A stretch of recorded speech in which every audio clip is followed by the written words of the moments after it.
सावन का महीना भगवान शिव को समर्पित है। इस महीने का सबसे खास दिन सावन सोमवार का होता है। ज्योतिषियों की माने तो सावन सोमवार के व्रत करके और सावन की शुभ कथा सुनकर जातक को भी सभी कष्टों से मुक्ति मिल सकती है। श्रावण सोमवार व्रत कथा। श्रावण सोमवार व्रत कथा के अनुसार अमरपुर नगर में एक धनी व्यापारी रहता था। दूर दूर तक उसका व्यापार फैला हुआ था। नगर में उस व्यापारी का सभी लोग मान सम्मान करते थे। इतना सब कुछ होने पर भी वह व्यापारी अंतर्मन से बहुत दुखी था, क्योंकि उस व्यापारी का कोई पुत्र नहीं था। दिन रात उसे एक ही चिंता सताती रहती थी।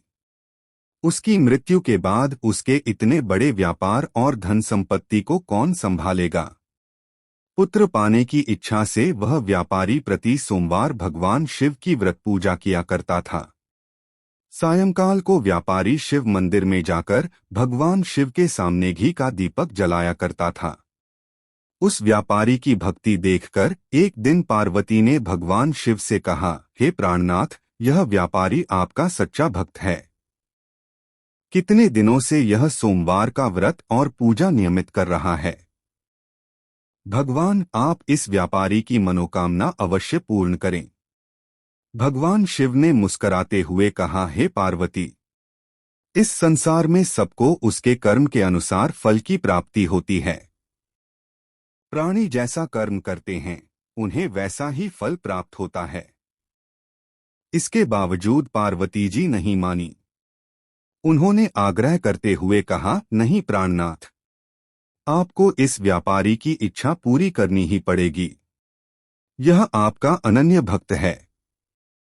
प्रति सोमवार आपका विधिवत व्रत रखता है और पूजा अर्चना के बाद आपको भोग लगाकर एक समय भोजन ग्रहण करता है। आपको इसे पुत्र प्राप्ति का वरदान देना ही होगा। पार्वती का इतना आग्रह देखकर भगवान शिव ने कहा, तुम्हारे आग्रह पर मैं इस व्यापारी को पुत्र प्राप्ति का वरदान देता हूँ, लेकिन इसका पुत्र 16 वर्ष से अधिक जीवित नहीं रहेगा। उसी रात भगवान शिव ने स्वप्न में उस व्यापारी को दर्शन देकर उसे पुत्र प्राप्ति का वरदान दिया और उसके पुत्र के 16 वर्ष तक जीवित रहने की बात भी बताई। भगवान के वरदान से व्यापारी को खुशी तो हुई, लेकिन पुत्र की अल्पायु की चिंता ने उस खुशी को नष्ट कर दिया। व्यापारी पहले की तरह सोमवार का विधिवत व्रत करता रहा। कुछ महीने पश्चात उसके घर अति सुंदर पुत्र उत्पन्न हुआ। पुत्र जन्म से व्यापारी के घर में खुशियां भर गईं। बहुत धूमधाम से पुत्र जन्म का समारोह मनाया गया। व्यापारी को पुत्र जन्म की अधिक खुशी नहीं हुई, क्योंकि उसे पुत्र की अल्प आयु के रहस्य का पता था। यह रहस्य घर में किसी को नहीं मालूम था। विद्वान ब्राह्मणों ने उस पुत्र का नाम अमर रखा। जब अमर 12 वर्ष का हुआ तो शिक्षा के लिए उसे वाराणसी भेजने का निश्चय हुआ। व्यापारी ने अमर के मामा दीपचंद को बुलाया और कहा कि अमर को शिक्षा प्राप्त करने के लिए वाराणसी छोड़ आओ। अमर अपने मामा के साथ शिक्षा प्राप्त करने के लिए चल दिया। रास्ते में जहां भी अमर और दीपचंद रात्रि विश्राम के लिए ठहरते, वहीं यज्ञ करते और ब्राह्मणों को भोजन कराते थे। लंबी यात्रा के बाद अमर और दीपचंद एक नगर में पहुंचे। उस नगर के राजा की कन्या के विवाह की खुशी में पूरे नगर को सजाया गया था। निश्चित समय पर बारात आ गई, लेकिन वर का पिता अपने बेटे के एक आंख से काने होने के कारण बहुत चिंतित था।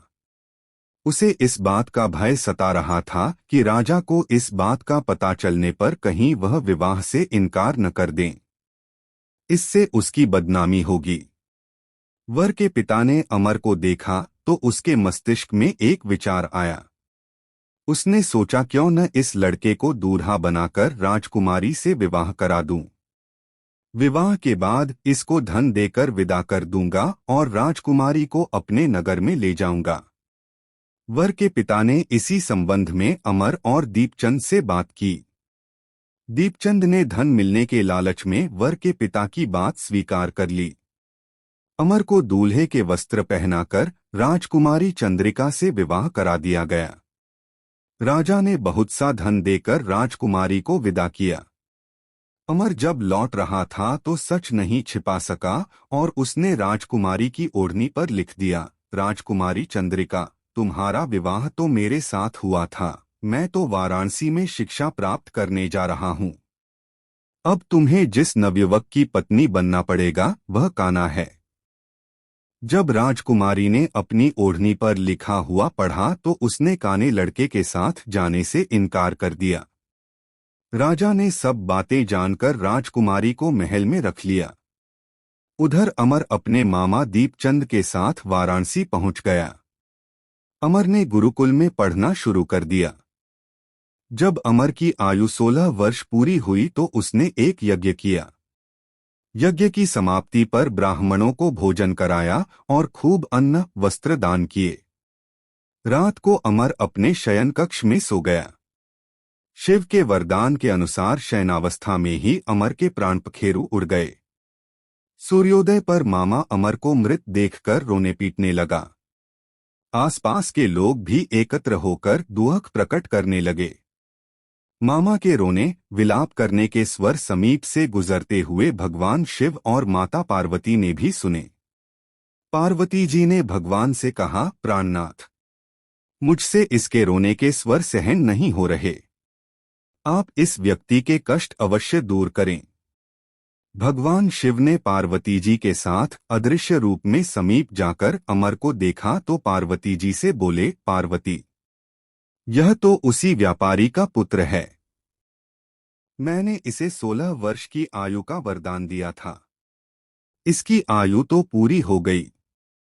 पार्वती जी ने फिर भगवान शिव से निवेदन किया, हे प्राणनाथ, आप इस लड़के को जीवित करें, नहीं तो इसके माता पिता पुत्र की मृत्यु के कारण रो रो कर अपने प्राणों का त्याग कर देंगे। इस लड़के का पिता तो आपका परम भक्त है, वर्षों से सोमवार का व्रत करते हुए आपको भोग लगा रहा है। पार्वती के आग्रह करने पर भगवान शिव ने उस लड़के को जीवित होने का वरदान दिया और कुछ ही पल में वह जीवित होकर उठ बैठा। शिक्षा समाप्त करके अमर मामा के साथ अपने नगर की ओर चल दिया। दोनों चलते हुए उसी नगर में पहुंचे जहां अमर का विवाह हुआ था। उस नगर में भी अमर ने यज्ञ का आयोजन किया। समीप से गुजरते हुए नगर के राजा ने यज्ञ का आयोजन देखा। राजा ने अमर को तुरंत पहचान लिया। यज्ञ समाप्त होने पर राजा अमर और उसके मामा को महल में ले गया और कुछ दिन उन्हें महल में रखकर बहुत सा धन वस्त्र देकर राजकुमारी के साथ विदा किया। रास्ते में सुरक्षा के लिए राजा ने बहुत से सैनिकों को भी साथ भेजा। दीपचंद ने नगर में पहुंचते ही एक दूत को घर भेजकर अपने आगमन की सूचना भेजी। अपने बेटे अमर के जीवित वापस लौटने की सूचना से व्यापारी बहुत प्रसन्न हुआ। व्यापारी ने अपनी पत्नी के साथ स्वयं को एक कमरे में बंद कर रखा था।